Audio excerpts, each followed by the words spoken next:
सोचिए एक ऐसी सुबह जहां अखबार बोल नहीं सकते, नेता जेल में हो और जनता की आवाज खामोश कर दी गई हो। 25 जून 1975 भारत के लोकतंत्र पर सबसे लंबी रात उतर चुकी थी। 1970 के दशक की शुरुआत में भारत गंभीर संकट से गुजर रहा था। महंगाई चरम पर थी, बेरोजगारी बढ़ रही थी और देश में असंतोष फैल रहा था। जेपी आंदोलन ने सरकार को चुनौती दी। छात्र, मजदूर, आम लोग सभी सड़कों पर उतर चुके थे। इसी बीच इलाहाबाद हाईकोर्ट का एक फैसला इंदिरा गांधी की सत्ता को हिला देता है।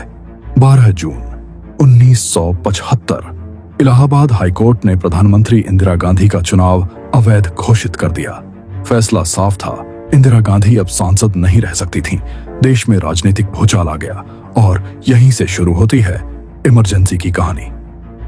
25 जून 1975 की आधी रात राष्ट्रपति फखरुद्दीन अली अहमद संविधान के अनुच्छेद 352 के तहत इमरजेंसी पर हस्ताक्षर कर देते हैं। कारण बताया गया, आंतरिक अशांति। सुबह होते ही रेडियो पर घोषणा होती है, देश में इमरजेंसी लागू हो चुकी है।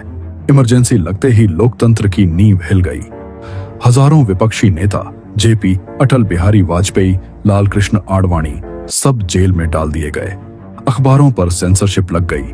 जो लिखा जाएगा सरकार तय करेगी। जनता के मौलिक अधिकार एक झटके में छीन लिए गए। इमरजेंसी का सबसे डरावना अध्याय, जबरन नसबंदी। लाखों गरीब लोगों को जबरदस्ती ऑपरेशन के लिए मजबूर किया गया। सरकारी आंकड़ों के पीछे डर, चीखें और मजबूरी छुपी हुई थी। देश चुप था, लेकिन भीतर ही भीतर गुस्सा बढ़ रहा था।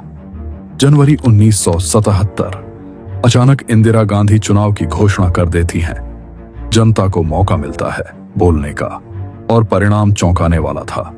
इमरजेंसी लगाने वाली सरकार बुरी तरह हार गई। लोकतंत्र वापस लौट आया।